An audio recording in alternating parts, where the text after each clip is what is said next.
Hello दोस्तों। आज हम पढ़ेंगे न्यूटन्स के 3 लॉ। मतलब न्यूटन ने बेसिकली आप सब जानते हैं 3 लॉस दिए थे।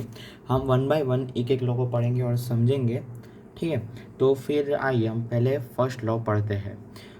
फर्स्ट लॉ में बोल रहा है basically every material or body has a tendency to preserve its state of rest or of uniform motion in a straight line। मतलब कोई भी बॉडी होती है वो अपने स्टेट ऑफ रेस्ट में रहना ज़्यादा पसंद करती है और वो स्ट्रेट लाइन में मूव करना ज़्यादा पसंद करती है अनलेस मतलब कि अगर it is compelled to change the stage by external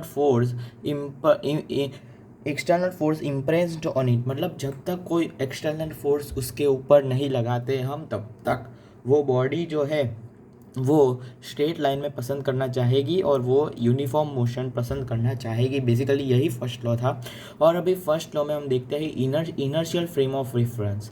तो बेसिकली इसमें बोल रहा है the first law requires a frame of reference in which the forces acting on a body can be responsible for any acceleration produced in the body and not the acceleration of frame of reference. याद रखो दोस्तों, इसमें जब भी आपको मतलब जैसे कि इसमें मेरे जो दूसरा मेरा साथ कर रहा है वीडियो, उसने शूडो फोर्स के लेक्चर में इसका बता दिया है आपको। मतलब समझ में आ गया होगा। मतलब जो फ्रेम होती है इनर्शियल फ्रेम वो आपको पता चल गया होगा। तो इसमें बेसिकली मैं आपको वापस समझाता हूँ। तो ये होगा force acting on a body can be responsible for any acceleration produced in the body.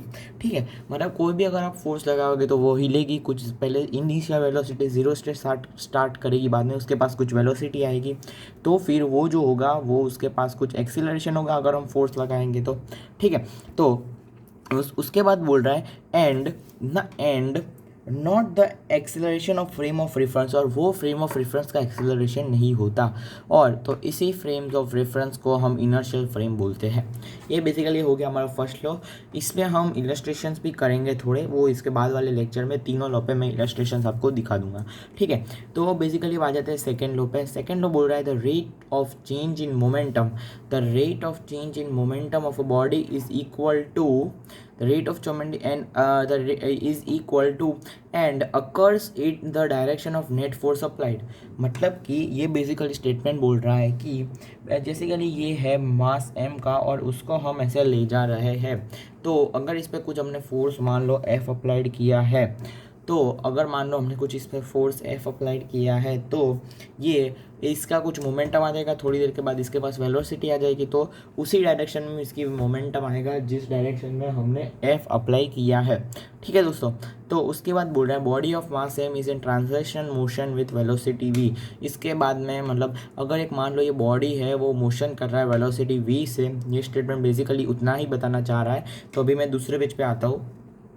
हाँ, तो दोस्तों आप देख सकते हैं कि ऐसा होगा। तो इसमें बेसिकली बोल रहा है a body of mass m is in translational motion with velocity v। मतलब ये मास m का बॉडी है वो वेलोसिटी v से जा रहा है if acted upon with a net external force f vector. मतलब जब तक हम उसमें कोई एक्सटर्नल फोर्स f नहीं लगाते, तो मतलब जब भी हम एक्सटर्नल फोर्स F नहीं लगाते तो कुछ फ़र्क ही नहीं है। पर जब भी हम F लगाते हैं तो हमें सेकेंड लॉ बोलता है F इक्वल्स टू मतलब differentiation of M dot V with respect to D T. ठीक है, differentiation of M V respect to D T. ठीक है, और हमें इसमें एक चीज़ माननी है कि अब इसका मास जो है वो चेंज नहीं होता है। इसका मास चेंज नहीं होता है, बॉडी का मास चेंज नहीं होता है। तो हम बोल देंगे assume that the mass of the body to be constant. बाद में the above equation relates the acceleration of a body which is with the net force F. But ठीक है, मतलब जब हमने F लगाया तब उस पर एक्सेलरेशन होगा। तो अब भी आप सबको पता है एक्सेलरेशन होता है क्या, dv। Acceleration is equals to dv by dt। Acceleration is equals to dv by dt। ठीक है, तो इधर से हमें F का वैल्यू मिलता है ma के बराबर। F का वैल्यू हमें मिल जाता है दोस्तों ma के बराबर। ठीक है, बेसिकली हमें इसमें ये चीज़ माननी है कि मास बॉडी का कम नहीं हो रहा। ठीक है, अभी हम बोल सकते हैं कि now we can say the first law provides concept of force and second law provides the quantitative definition of force. मतलब हमें फर्स्ट लॉ क्या बताता है, हमें फर्स्ट लॉ कंसेप्ट बताता है फोर्स के बारे में, और दूसरा लॉ हमें quantitative quantitative definition of force बताता है। इसीलिए हम ये बोल सकते हैं कि सेकंड लॉ जो है वो भी इनर्शियल फ्रेम के लिए ही एप्लीकेबल है। ये बहुत ही इंपॉर्टेंट स्टेटमेंट है। Therefore second law is also valid only in inertial frame. ये सीधा सीधा एमसीक्यू में आपको पूछ लेगा, बहुत ही कंसेप्चुअल, बहुत ही अच्छा कंसेप्चुअल इस पे क्वेश्चन बन सकता है। तो हम यहाँ से बोल सकते हैं कि ऐसा unit of force is Newton. ये तो आपको पता ही होगा सबको, न्यूटन, उसका सिंबल है एन, और उसकी इट इज़ इक्वल्स टू, हाँ उसका वैसे तो 1 न्यूटन जो है वो बराबर होता है 1 kg मीटर पर सेकेंड स्क्वायर, क्योंकि हमें पता है सबको कि फोर्स होता है मास इंटू एक्सीलरेशन, मास का kg और एक्सीलरेशन का मीटर पर सेकेंड स्क्वायर। और डायमेंशन ऑफ फोर्स हम देखें तो वो होता है mlt-2। ठीक है, अभी हम बात करेंगे न्यूटन्स थर्ड लॉ की। तो दोस्तों हम न्यूटन्स थर्ड लॉ देखें तो न्यूटन्स थर्ड लॉ बेसिकली है, आइए हम डेफिनेशन पढ़ते हैं। ये डेफिनेशन आपको थोड़ी लंबी लग रही होगी पर ये बहुत ही छोटी है। The force is always a two body interaction, मतलब फोर्स हमेशा दो बॉडी के बीच में ही लगता है। उसके बाद बोल रहा है the first law describes qualitatively, मतलब क्वालिटी बताता है हमको, and the second law describes quantity. Second law मतलब हमें थोड़ी क्वांटिटी में बताता है कि बॉडी को क्या होगा अगर उस पर फोर्स लग रहा है।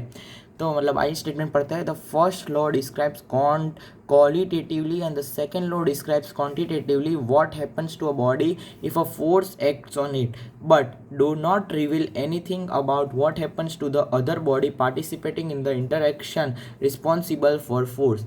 मतलब ये बेसिकली स्टेटमेंट हमें बोल रहा है कि हमें जो है फर्स्ट और सेकेंड लॉ, फर्स्ट लॉ हमें क्वालिटी बताता है और दूसरा लॉ जो है वो हमें क्वांटिटी बताता है, पर उसके साथ जो दूसरा बॉडी है वो उसके बारे में हमें कुछ भी नहीं बातें बताता है। जो दूसरा बॉडी इसके साथ है उसके बारे में हमें कुछ भी पता नहीं चलता है।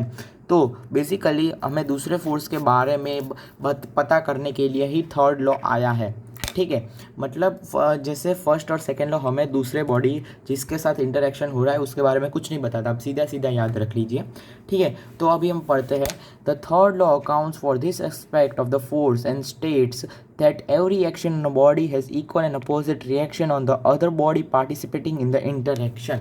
मतलब हमेशा जब आप देखोगे कि हमें थर्ड लॉ मतलब equal and opposite force apply करने के लिए हमें हमेशा दो बॉडी चाहिए। अगर मैं आपको बता दूं, अगर मैं आपको बोलूं कि यहाँ पे एक ब्लॉक है, उसके नीचे वेट लग रहा होगा और इसके नॉर्मल लग रहा होगा ऐसे, ये मैंने दोस्तों इसके पहले वाले वीडियो में इसका एफबीडी बनाना सिखाया है, तो प्लीज़ जाके देखिए। तो बेसिकली ऐसा होगा। तो अगर ये क्या एक्शन रिएक्शन पेयर हुआ, ये एक्शन रिएक्शन पेयर है? जी नहीं दोस्तों, ये एक्शन रिएक्शन पेयर नहीं है, क्योंकि हमेशा एक्शन रिएक्शन पेयर के लिए दो बॉडीज़ आपको चाहिए ही चाहिए। ये बहुत ही अच्छा कंसेप्चुअल सवाल बन सकता है कि इस डब्ल्यू मतलब जो वेट लग रहा है और normal are action reaction pair, तो बिल्कुल ही गलत है न्यूटन के थर्ड लॉ के हिसाब से। ठीक है, हमेशा it requires an two body interaction. देखो ये स्टेटमेंट पढ़िए, टू बॉडी इंटरेक्शन। ठीक है, ये हमेशा टू बॉडी इंटरेक्शन आपको चाहिए। तो हम पढ़ लेते हैं the third law accounts for this aspect of the force and states every action on a body has equal and opposite reaction and the other body participating in the interaction. मतलब equal और opposite force लगता है, जो पहला body दूसरे पे लगाता है और दूसरा बॉडी पहले पे लगा रहा है, उनकी वैल्यू बेसिकली सेम होगी, ये हमें बता रहा है। ये बेसिकली मैंने ये आपको बता दिया, ये आपको ध्यान में रखना है। तो आइए हम आज का वीडियो समाप्त करते हैं और इसके बाद मैं थोड़े 2-3 इलस्ट्रेशंस कराता हूँ आपको अच्छे वाले क्वेश्चंस। तो प्लीज़ अभी मैं इसके बाद वाला वीडियो रखूँगा तो थोड़ा टाइम लगेगा। ठीक है, तो बेसिकली मैं आपको बोलूँगा कि ये आप वापस कर लीजिए रिवाइज फर्स्ट लॉ से, तो आपका कंसेप्ट क्लियर हो जाएगा। और इसके बाद हम जब क्वेश्चंस करेंगे तो इसका बहुत काम में आएगा, मतलब न्यूटन्स थर्ड लॉ बहुत काम में आएगा और सेकेंड लॉ तो वैसे ही काम में आता है। ठीक है दोस्तों, तो आज का वीडियो हम यहीं पे समाप्त कर दें। धन्यवाद दोस्तों।